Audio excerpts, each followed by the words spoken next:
I, 28F, never thought I'd be posting here, but I need advice about my situation. I'm Kate, and I've been married to Dan, 32M, for 3 years. Everything was perfect until my sister-in-law Amy moved in with us 4 months ago. Amy is my brother Mike's widow. Mike passed away in a car accident last year, and when Amy found out she was pregnant 2 months after his death, she was devastated. The baby wasn't Mike's since they had been trying unsuccessfully for years. Amy was 5 months pregnant when she showed up at our doorstep crying. She confessed that the baby was from a brief relationship she had while grieving Mike. When the guy found out about the pregnancy, he completely disappeared. Amy had been managing on her own but lost her job due to pregnancy complications and couldn't afford her apartment anymore. Dan immediately offered to let her stay with us without even discussing it with me. I understand she's family and was in a desperate situation. She's my dead brother's wife after all, but I wish he had talked to me first. It's our house that we bought together last year, and such a big decision should have been made together. Some background about Amy: she and Mike were high school sweethearts and got married right after college. Mike was my older brother and we were very close. When he died, it devastated our entire family. Amy took it especially hard since they had been trying to have a baby for years with no success. After Mike's death, she distanced herself from our family for a while, which I understood. She needed space to grieve. At first, things were okay when Amy moved in. She kept to herself and I tried my best to make her feel welcome. I made sure she had everything she needed and helped her set up in our guest room.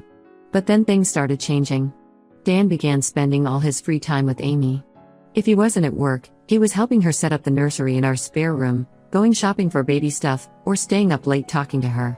I started feeling like an outsider in my own home. Many nights I went to bed alone while they stayed up talking about the baby and Mike. What makes this situation harder is that Dan and I have been trying for a baby ourselves for the past year with no luck. We've been to several doctors but it just hasn't happened yet. Seeing Amy pregnant and having Dan so excited about her baby while we're struggling has been really difficult. About a month ago, I overheard a conversation between Amy and Dan that made my stomach drop. Amy was asking Dan to be more than just an uncle to her baby. She wanted him to be the legal father since the biological father wasn't in the picture. She said the baby needed a father figure, and since Dan was Mike's best friend, it made sense to her. The worst part was that Dan didn't immediately say no. He actually seemed to be considering it. That night, after Amy went to bed, I confronted Dan. I told him that while I supported helping Amy, becoming her baby's legal father was crossing a line. I reminded him about our own struggles to conceive and how it felt like a betrayal that he would consider parenting a child with my sister-in-law instead of focusing on our own family. Dan got extremely defensive. He said I was being insensitive to Amy's situation and that Mike would have wanted us to help her. He brought up how Mike had been his best friend since college and how he promised him he'd always look out for Amy. We got into a huge fight that ended with him sleeping on the couch. Things have been tense since then. Amy has started taking over more of our house. She completely took over the guest room for the nursery, which I understood, but then she started moving her things into our bedroom closet, saying she needed more space for baby clothes. She rearranged our living room to make room for baby equipment and even moved some of my decorative pieces to the basement without asking. When I complained to Dan about Amy moving my things without permission, he said I was being petty and that family should come first. He made me feel like I was being unreasonable for wanting to maintain some boundaries in my own home. Last week, things got even stranger.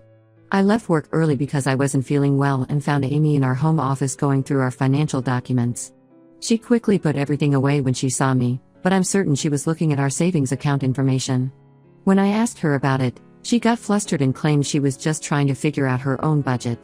When I told Dan about it, he completely dismissed my concerns and said I was being paranoid. The dynamics in our house have become unbearable. Amy acts like she's the lady of the house now, making decisions about our space without consulting me. Dan backs her up on everything and makes me feel like I'm the problem. When I try to talk to him about how I'm feeling, he either gets defensive or accuses me of not being supportive enough of my brother's widow. I feel like I'm going crazy. Dan keeps saying I'm being dramatic, but something feels really off about this whole situation. Amy is due in 2 months and I don't know how much more I can take. I love my husband, but I feel like he's choosing my sister-in-law over our marriage.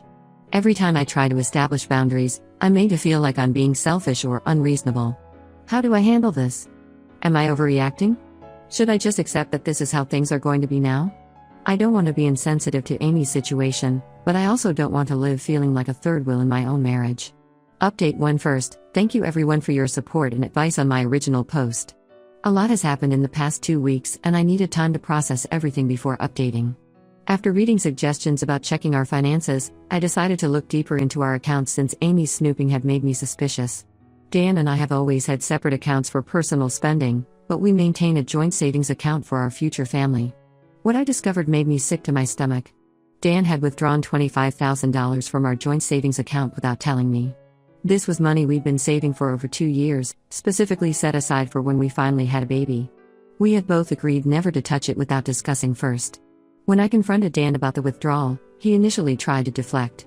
But after I showed him the bank statement, he admitted he had given the money to Amy to help her get started with the baby. He claimed she needed it for medical bills and baby supplies since she wasn't working. He also mentioned something about wanting to honor Mike's memory by taking care of his wife. I was absolutely furious.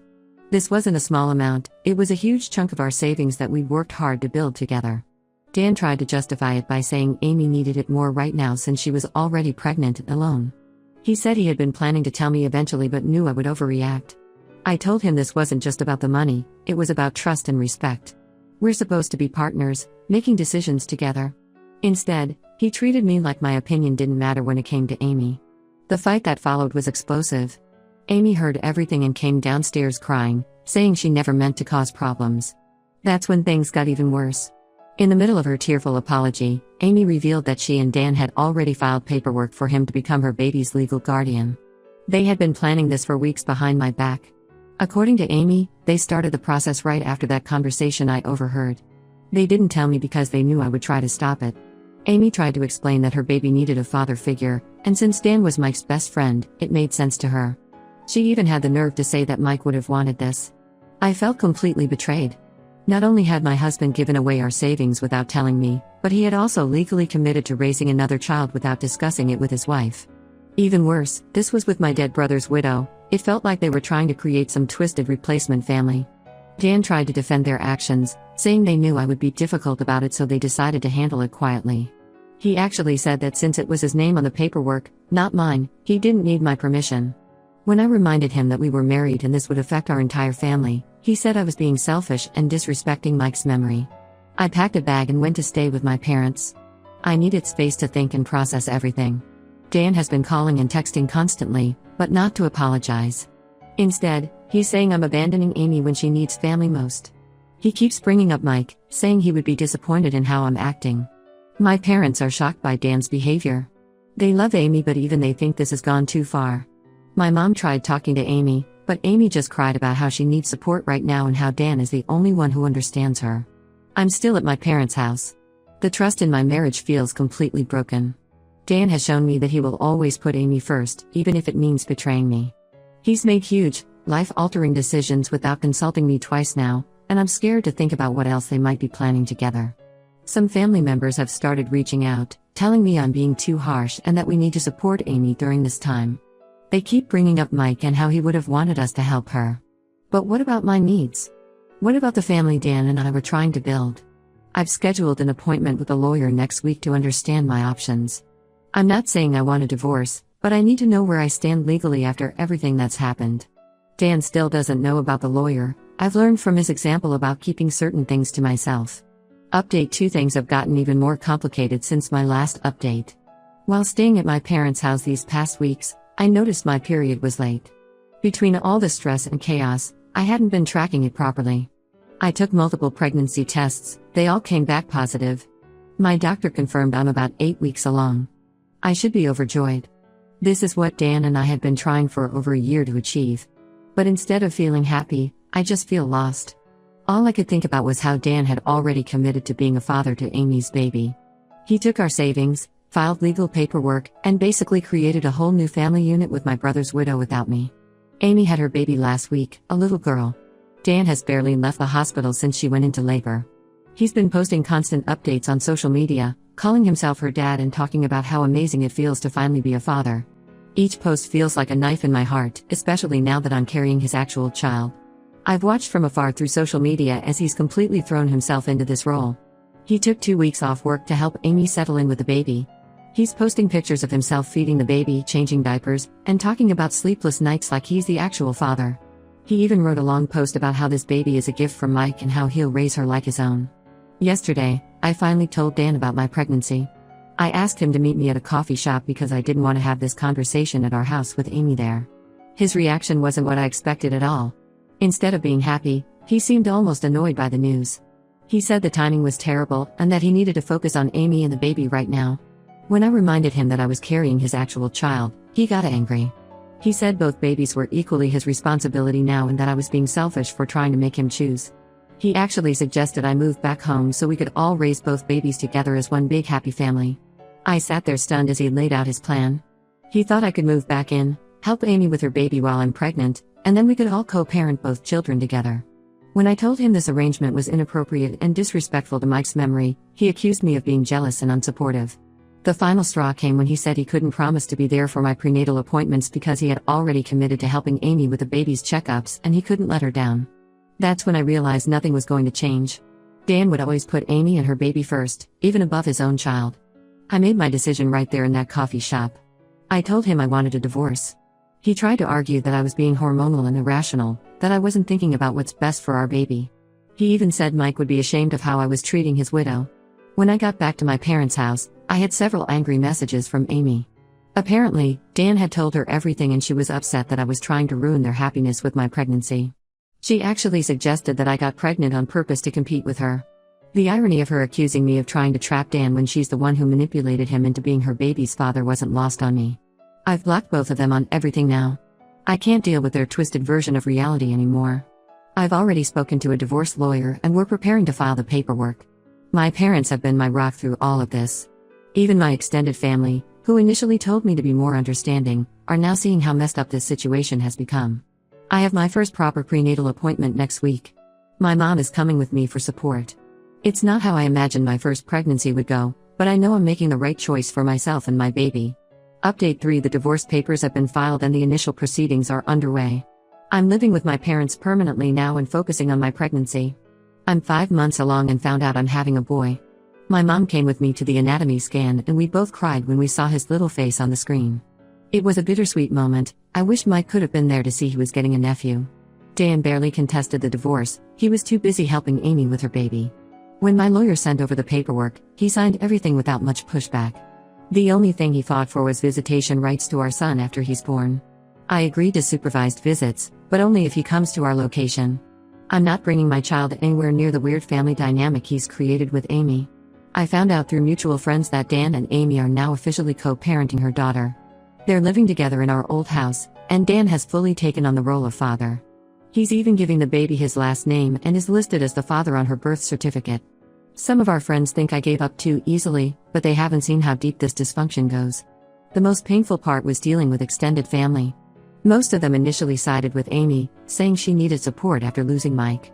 But after seeing how Dan and Amy have been acting, posting constant photos together with the baby, calling themselves a family, even they're starting to feel uncomfortable. My uncle actually told me that Mike would be rolling in his grave if he saw how his best friend and widow were behaving. Last week, Amy had the nerve to call me. She said I was being cruel by taking Dan's son away from him and that Mike would have wanted our children to grow up together as siblings. I hung up without responding. The audacity of her using my dead brother's name to justify her actions made me physically sick. I've decided to move to another state where my aunt lives. She has a small rental property that I can use until I get back on my feet. I don't want my son growing up confused about why his father is raising another baby as his own while treating him like a part-time obligation. When I told Dan about the move, he got angry and threatened to fight for custody. My lawyer assured me he doesn't have much of a case, especially given how he's prioritized Amy's baby over his own child. Still, I documented everything: the money he took, the legal guardianship he filed without telling me, and all his social media posts calling himself Amy's baby's father. Dan's parents finally reached out last week. They apologized for not seeing the situation clearly sooner. His mom said she was ashamed of how Dan had handled everything and that she understood why I had to leave. It was validating to hear, but it doesn't change anything. I'm due in 3 months and honestly, I'm looking forward to my fresh start. My aunt has been amazing, already helping me set up the nursery and supporting my decision to leave. My parents plan to visit often after the baby comes. Sometimes I miss the life I thought I would have. I never imagined I'd be a single mom, or that my marriage would end because my husband chose to play house with my brother's widow. But I know I deserve better than being second choice in my own marriage, and more importantly, my son deserves better than a father who prioritizes another child over him. To everyone who supported me through this whole mess, thank you. Your comments and messages helped me stay strong when I doubted myself. I'm starting a new chapter of my life, and while it's not what I planned, I know it's the right choice for me and my baby.